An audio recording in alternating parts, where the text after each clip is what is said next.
लेकिन अब वो भाई नहीं रहा मेम साहब। शादी क्या हो गई, उन्होंने तो मुझे अपनी बीवी के कहने पे घर से निकाल दिया। वो भूल ही गए कि उनकी एक छोटी बहन भी है। अब मैं क्या ही करूं मेम साहब, मेरे तो पापा मम्मी भी नहीं है ना। अगर वो होते तो फिर भी ये हालात नहीं होते।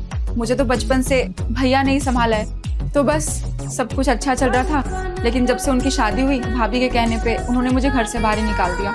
बस इसीलिए तीज त्योहार पे मैं अपने घर नहीं जाती मेम साहब। और जाऊँ भी कहाँ, अपने किस परिवार के पास? मेरे पास तो परिवार है ही नहीं। तो आप ही बताइए ना मेम साहब, मैं किस मुंह से अपने भाई के पास जाऊँ जो मुझे अपनी आंखों के सामने बर्दाश्त ही नहीं करना चाहता? किसको जाके मिठाई खिलाऊं? मेरा कोई नहीं है मेम साहब। अरे मुझे नहीं पता था कि तेरे साथ इतना सब कुछ हुआ है, वरना मैं ऐसे बात नहीं करती तुझसे। सॉरी। अरे मुझे तो ये नहीं समझ में आता तेरे भाई को हो क्या गया है, और तेरा भाई ऐसा कर कैसे सकता है तेरे साथ? उसने एक बार भी तेरे लिए नहीं सोचा कि मेरी जवान बहन कहाँ जाएगी, कैसे रहेगी? आजकल माहौल इतना खराब है, तुम्हारे साथ कुछ गलत हो गया तो वो ऐसा कैसे कर सकता है तेरे साथ?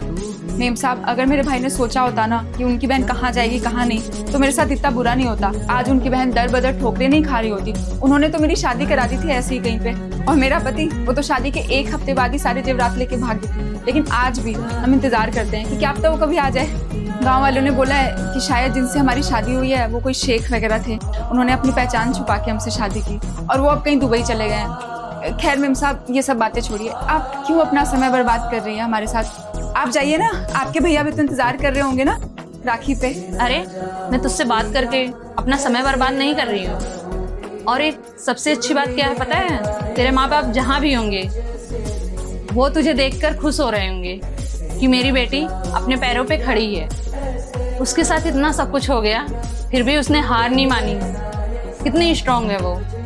इतना सब कुछ होने के बाद भी तू अपने लिए मेहनत कर रही है। और देख, तू यहाँ पे काम करती है, लेकिन मैंने आज तक तुझे मेड नहीं माना, तुझे अपनी बेटी की तरह रखा है। तेरा भाई नहीं है तो क्या हुआ, हम सब है ना।